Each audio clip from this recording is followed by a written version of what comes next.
اعوذ باللہ من الشیطان الرجیم بسم اللہ الرحمن الرحیم یوصیکم اللہ فی اولادکم للذکر مثل حظ الانثیین فإن كن نساء فوق اثنتين فلهن ثلثا ما ترك وإن كانت واحدة فلها النصف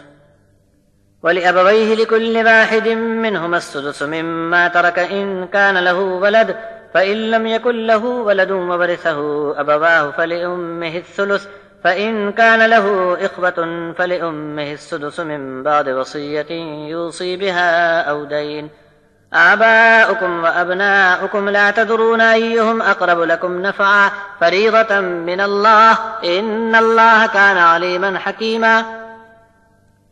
ولكم نصف ما ترك أزواجكم إن لم يكن لهن ولد فإن كان لهن ولد فلكم الربع مما تركن من بعد وصية يوصين بها أو دين ولهن الربع مما تركتم إن لم يكن لكم ولد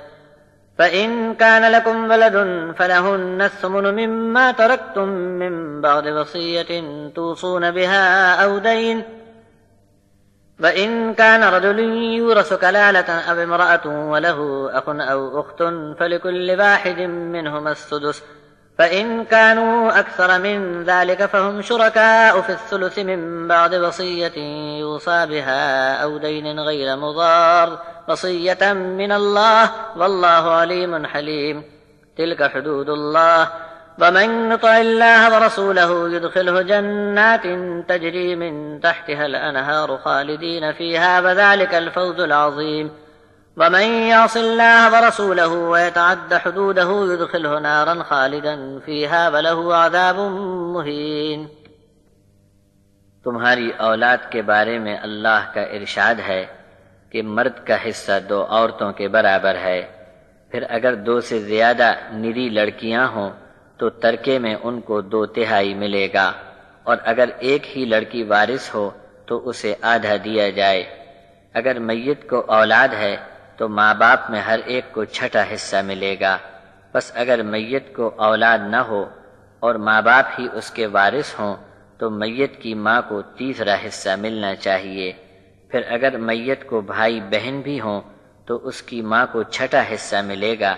میت کی وصیت پوری کر دینے کے بعد اور میت کے ذمے جو قرض ہو اس کی ادائیگی کے بعد بچے ہوئے مال میں یہ حصے نکالے جائیں۔ تمہارے ماں باپ ہوں یا اولاد،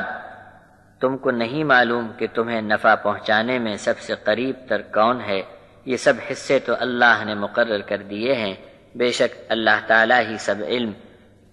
اور حکمت کا جاننے والا ہے۔ اور تمہاری بیویاں جو مال چھوڑ جائیں اور انہیں اولاد نہ ہو تو اس کے مال میں تم کو آدھا حصہ ہے۔ اگر وہ اولاد چھوڑ کر مری ہیں تو تم کو ان کے مال میں سے 1/4 حصہ ملے گا،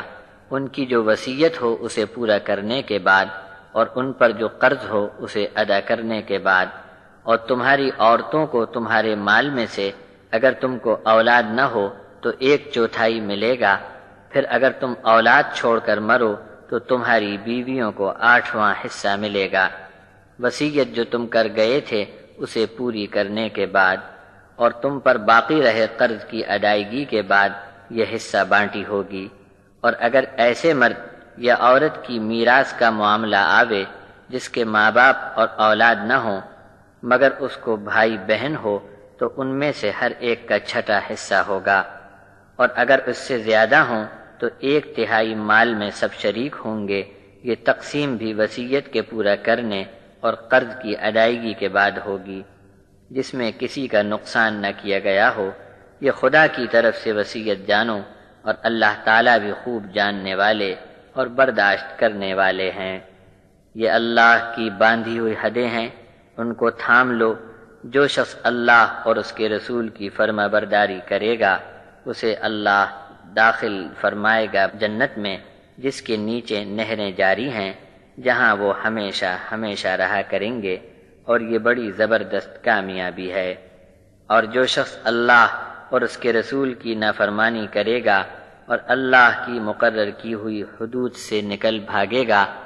تو اللہ اس کو آگ میں ڈال دے گا، جہاں وہ ہمیشہ ہمیشہ کو جا پڑے گا، اور اس کو اور بھی زیادہ رسوا کرنے والا عذاب وہاں پر ہوگا۔